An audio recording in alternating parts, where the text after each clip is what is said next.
Hi, I'm Heather Darch, and this is a presentation by the Quebec Anglophone Heritage Network. United Empire Loyalists were American colonists who supported the British King during the American Revolution in the years of 1777 to 1783. Thousands were forced to immigrate to Canada, leaving all they owned behind. Nearly 1,000 people settled in the Seigneurie of St. Armand at Missisquoi Bay in southwestern Quebec. The majority were farmers, but also army officers and businessmen, women and children. We have an inclination to embellish the qualities of Loyalists and the early settlers of the 1780s and 90s as hardworking, loyal, and kind, and we even think that they were refined, English-speaking men and women. In reality, though, in this region, many were German-speaking, and they were farmers and laborers, and unfortunately, not all of them were kind and caring citizens in their new home. And so we find in this beautiful part of the eastern townships of Quebec the less trustworthy citizens who influenced our early history. They are buried beside those that really were kind and noble and loyal citizens. And today they all lie peacefully in the tiny heritage cemeteries that are found across Missisquoi County. This is the Luc family cemetery located in St. Armand, Quebec, in what was originally known as the Seigneurie of St. Armand.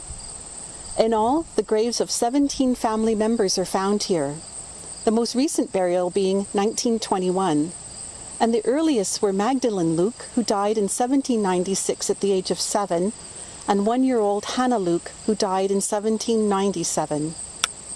You can't really read the details on the gravestone of Philip Luc Sr. anymore, but it says Colonel Philip Luc, 1753 to 1824, in the 71st year of his life. This is a cemetery of a Loyalist family, and it's also the final resting place of one of the most meanest characters in Missisquoi's early history. Philip Luc was born in Jericho, Nassau County, Long Island, to Johannes Luc, spelled L-O-E-C-K, and Jessie Lagrange. He married Etty van der Span around 1776, and their first child was baptized in 1777. Philip Luc refused to serve with the American Revolutionary Forces and had to flee to New York, where he was recruited into Cuyler's Corps and was promoted to captain. He served along the Jersey shore and was captured at Long Island. He was imprisoned in Pennsylvania for almost an entire year and was part of a prisoner of war exchange. Once liberated, he joined Butler's Rangers, where he was given the rank of lieutenant. By 1782, Luc was established at Missisquoi Bay, and in 1784 he purchased 2 lots of land in St. Armand East and held 3 other lots near St. Armand West, now Frelighsburg. He was also granted land in the county of Clifton in the eastern townships as a concession for his losses in the War of Independence. His wife and each of his 7 children likewise received 1,200 acres under the leader and associate system. So we have a family that lost everything in the War of Independence, but who became quite a prosperous and wealthy family living in St. Armand by the end of the 1790s. Philip Luc was a well-to-do entrepreneur too. He opened a store and a warehouse that ran goods back and forth to Saint Jean and Montreal. And he built up a successful potash business that conducted trade in Saint Jean, La Prairie, and Montreal. This was important for local prosperity because much of the cash income of the settlers was procured by making ashes from the trees cleared off their land. Luc was also appointed as an administrator commissioner to hear oaths of allegiance at Missisquoi Bay. His job was to inquire into the character of applicants, to administer the oath of allegiance, and to see that loyalists settled and improved their land. But regardless of his loyal service to the Crown and his important role in opening Missisquoi, Luc does not appear to have been a man of even temperament, and he ends up in the historical records because of it. He was in fact a bullyrag. That's an 18th century term for a blunt, rough, ill-tempered, and cantankerous man. During the War of 1812 to 1814, Philip Luc was the colonel in command of the 4th Battalion of the Eastern Townships Regiment. He was in charge of the draft to recruit men into military service. The draft was very unpopular, as you can imagine, and Philip Luke would physically force men to sign up for service. To the men of Dunham who wanted to hear the law read to them concerning the draft, he swore at them, I'll avoid saying what he said, and then said to them, "I am the law." There was no argument. The men of Dunham were drafted.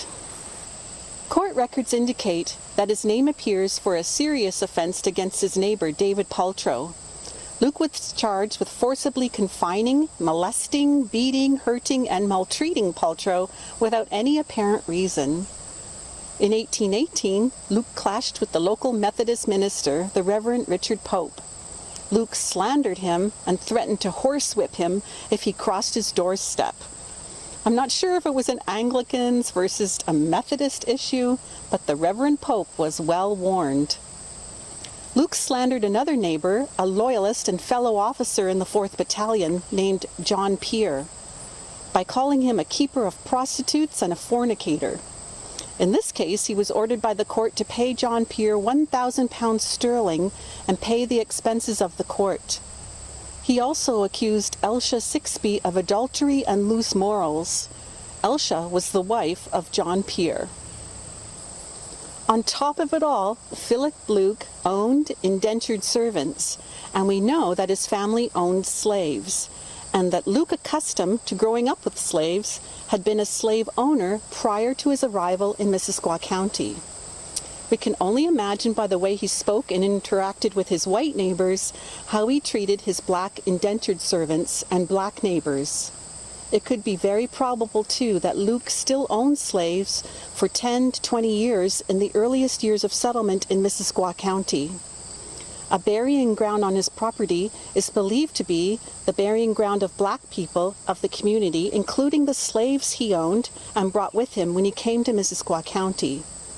Unfortunately, all legal records and historical documents pertaining to Philip Luke never mention his ownership of black slaves.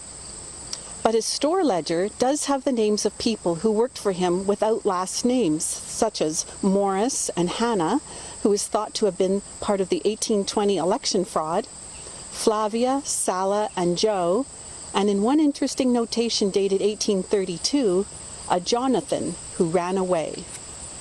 White people had both their first and last names recorded in Luke's ledger, even when they worked for him, but black people only had their first names written. In St. Armand and Phillipsburg and around Missisquoi Bay, there were both black people who were free and black people who were indentured servants. The Reverend Caleb Cotton said in 1804 that there were few black people at Missisquoi Bay, and all of them were free. Nevertheless, Luke had already been here since 1782, so for some time he could have had slaves, and somewhere within the 20 years prior to Reverend Cotton's observations, Luke may have freed his slaves or simply changed their status to indentured, meaning they worked for a specific period of time before they were permitted to end their contract. Not all of the black community were Philip Luke's property or indebted to him, but his ledger does allow us to see the black community that doesn't appear in any other documents. We can see Billings, the postwriter, for example, in his ledger, and other people like Hannah Caesar, who seemed to work for him on occasion.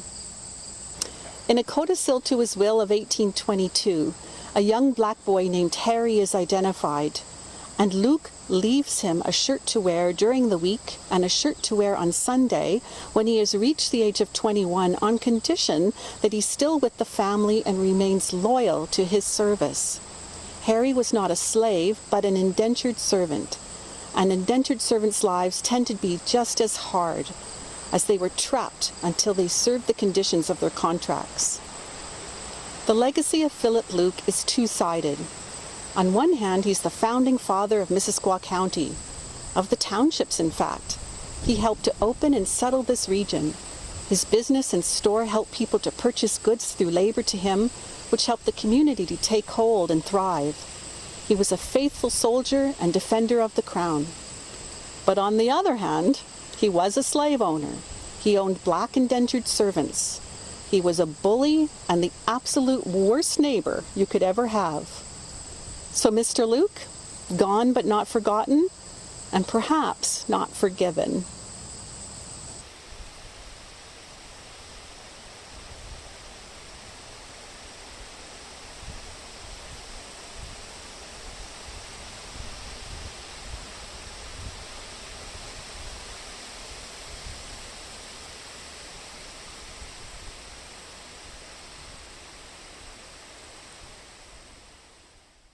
Luke clashed with the local Methodist minister. Jeez, I can't say Methodist.